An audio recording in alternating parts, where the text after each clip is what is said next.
So if you start doing parks without public infrastructure, what's to keep the developers from saying, well, you don't do it, why should we be able to do it? I think the discussion was about a threshold of development and use, though. So is it just somebody putting up a volleyball net Well, I don't know, or dirt? question for Yeah. staff, any reason somebody can't put the volleyball net on Lola Clyde Park property and go play on it?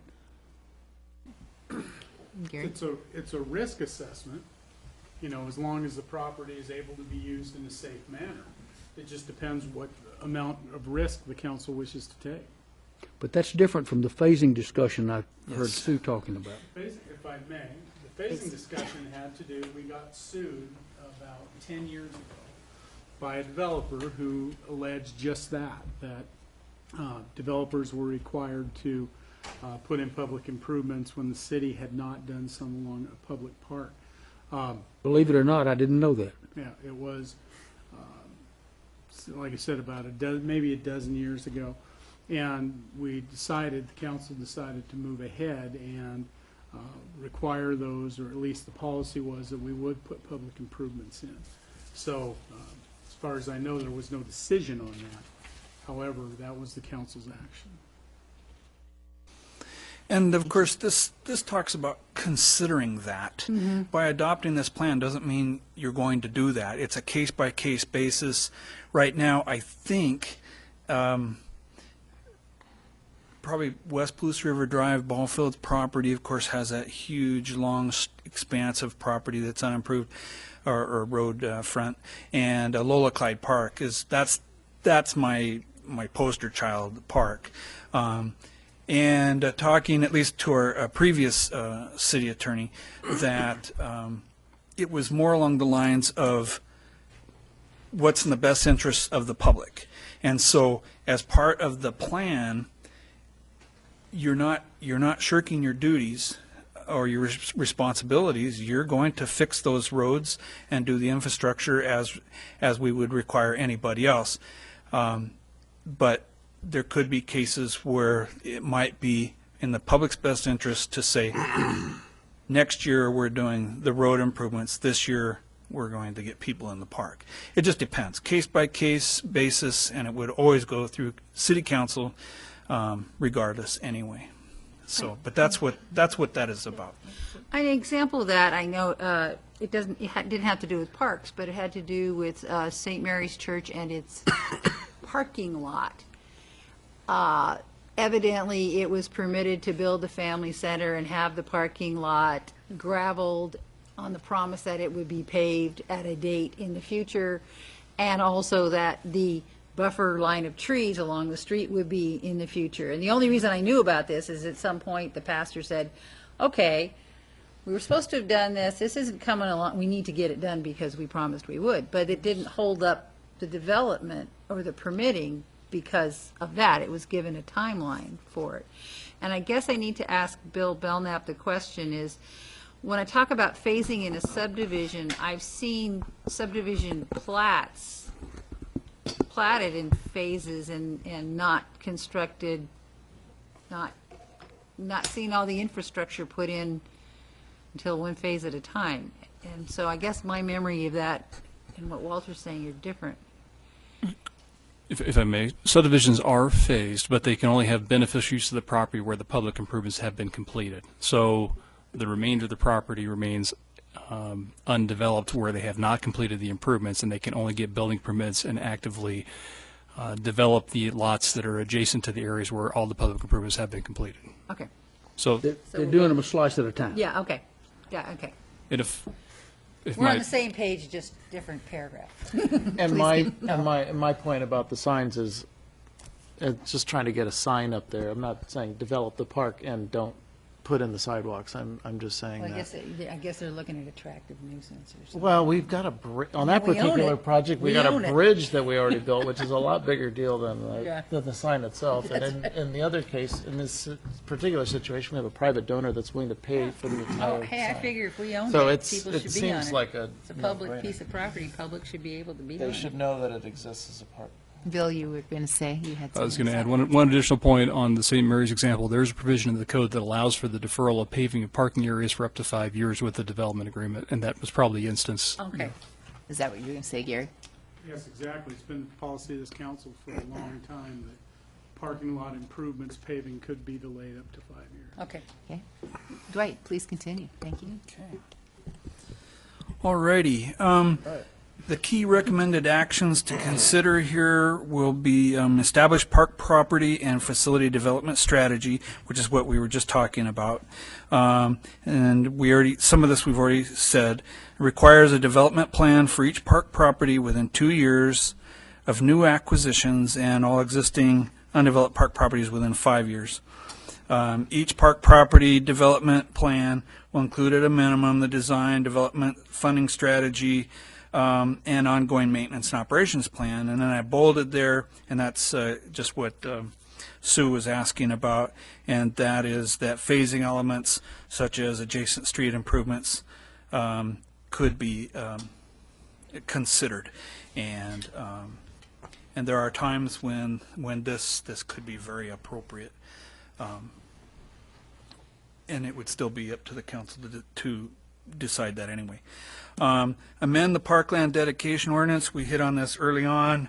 You see I have in red there, instead of 5 years, 2 years, and that is to review the policy that we have now and see what changes ought to be made so that it's fair for both the citizens and the developers, and that it makes sense as well.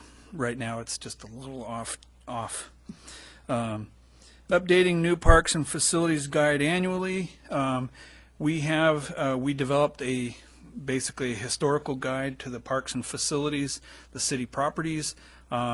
It had enough errors in it, grammar-wise, spelling and things like that, that it's just kind of, I just didn't want to put out yet. It's embarrassing. Even though it was considered done, it's really not. Just that part, but we will get that done soon and then get it online. But it will be a fluid document, always being updated. People that have historical knowledge will be invited, basically at any time to give us additional information that we can decide whether to put it in there or not, as well as anything new that happens each year. And this, I think, 50 years from now, this guide's it's going to be invaluable. Explore a reciprocal use agreement with the Moscow School District, and that would be for the joint use and maintenance of grounds and facilities. And this goes back to what we were talking about, as well as getting credit for the use of those lands as part of the parks. These can be very useful, but they are also they're typically, from my experience anyway, difficult to get through the system. But we're going to give it a heck of a shot. We're doing that with the Joseph Street ball fields, so we've already set precedents in Moscow for cooperation, and I have high hopes. Explore the possibilities with the Moscow School District to repurpose the use of the schoolyards. Right now, they are their own little parks, and if we could claim those somehow language-wise to basically add those to our system, then that would help us, at least on paper, show that we're meeting, or at least coming closer to meeting the standards. Less pressure on the system to purchase new grounds to meet that. Looks like Walter's a question. Dwight, help me understand the difference between 4 and 5. 4 talks more about, it does talk about joint use, but the maintenance of the grounds. And 5 is more on paper, more of a philosophy of this is considered a park. So you could combine the two, but that's the difference. Okay. Tim? Thank you. Just like in 2, where you've changed the 5 years to 2 years, should 4 have a timeline attached to it? Well, it could. There's just only so many of us, and the timelines that we do have, we figure is what we can handle with an actual deadline. There's nothing in here that I don't consider our next update, which is 2018, to be kind of my guide to have accomplished what we need to here. So without saying it straight out, we have a 5-year deadline anyway. So, but we could add whatever you want if you choose. Number 6, did that answer your question, Tim? Yes. Okay. Expand our recreational programs. Primarily here, it's going back to the healthy, active lifestyles, but also looking at that one chart that I showed you with the age distribution, making sure we're not missing somebody here. Also the types of activities. Enhance the parkway finding. This is just something, this would be something we would work a lot with Paradise Path Task Force, probably some with the Arts Department as well. But we can have lots of great parks. This can go a lot along the lines with what Tom was talking about, in that you can have a park or a property, and if people don't know it's there or where it's at, it really doesn't do you a lot of good. So we'll look at that, what we have and what we need throughout our entire system. Pursue increased partnerships, and that's across the board. Establish and adopt a park program, and explore possibilities for the development of a parks and facilities focused GIS database. We have all kinds of information, and I mean, I have a hard enough time turning on a computer, but the information's in there, and it would be nice to be able to grab all of that as you need and be able to do something with that.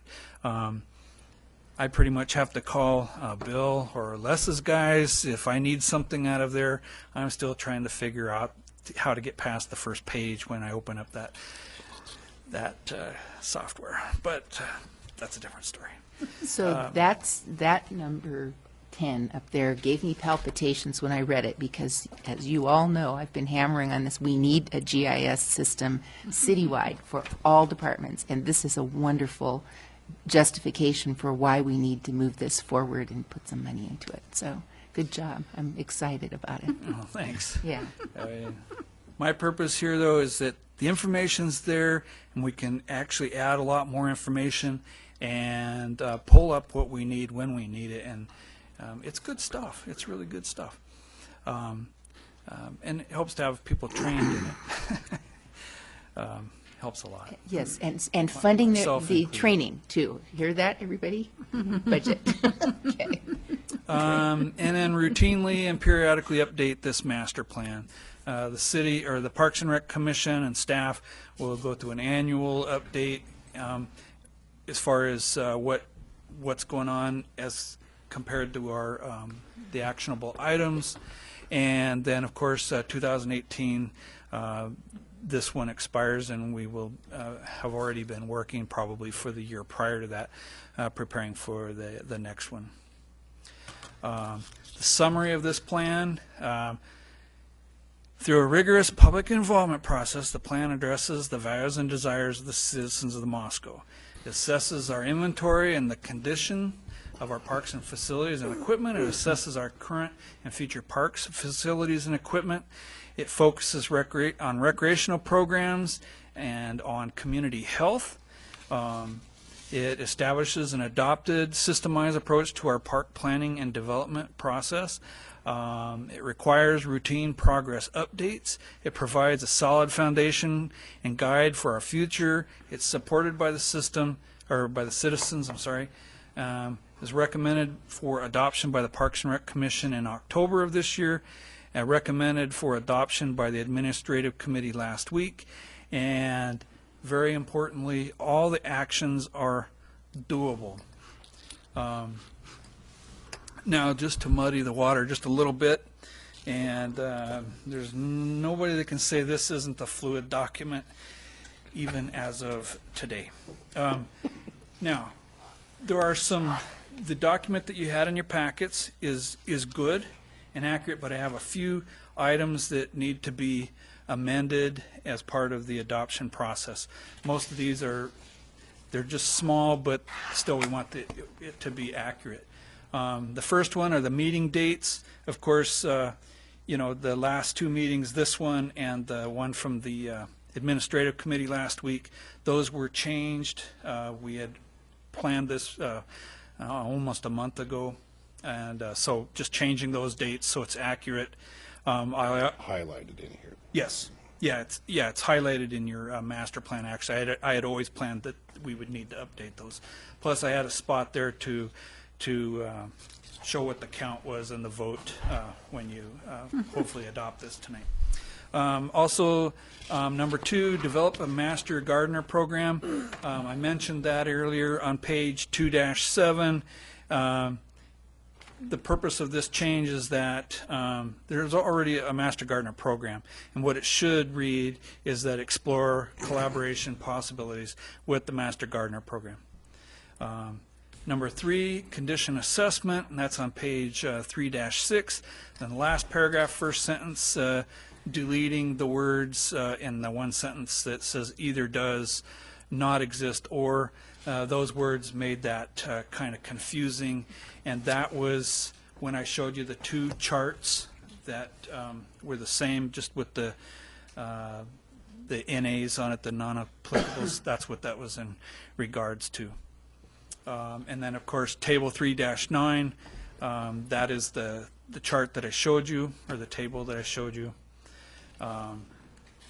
Paradise Path, page 4-9. The master plan basically says that, I don't have that quote in front of me, but that there should be consideration whether it should be. You want me to read it to you? Sure. As please. it is in the packet document. Yes, please. If I think I'm talking about the one you're talking about. Consideration should be given to designating the Paradise Path Task Force as a permanent subcommittee of the Parks and Rec Commission or Transportation Commission. And your proposed change is? Well, I either have a proposed change or not a proposed change. We can leave that until the end of 2014 when the council decides what they are going to do. Or we could actually delete that that paragraph altogether. Or That sentence. yes. Maybe we just delete the Actually, I sentence. think it's a little paragraph Oh, there. the whole paragraph? Yeah, it basically says why we're asking for that. Without that sentence, it doesn't make a lot of sense. Probably just delete the paragraph. We've already got him. You're already already- working we've on already it. created You'll have an directions. answer to it. Yeah. I mean, We're we've already doing got it, that so- figured out. So, number, whatever it is, 5 Number 5, would be delete Delete the paragraph regarding Paradise Path, starting on page 4-8. starting on 4.8. Yes. That would make the most sense. Okay, and then community parks, page 5-6. Delete the last sentence of the third paragraph where it's talking about West Palouse River Drive ball field property. As that's developed, it would count against, the way it's described is that it would count against the community parks coverage. It's not a community park, it's considered a special use park. So that shouldn't be there at all. So just delete that piece of the sentence. It was to give an example. Expand, or number 7, I'm sorry, expand and or improve existing facilities, page 6-6, and delete the words as follows. We talked about this earlier. As it was previously written, it unintentionally infers that what's there is actually in priority, but it's not. It's just those are the priorities. And number 8, amend the parkland dedication ordinance, and that's a change we already talked about, and that's changed the deadline from 5 years to 2 years.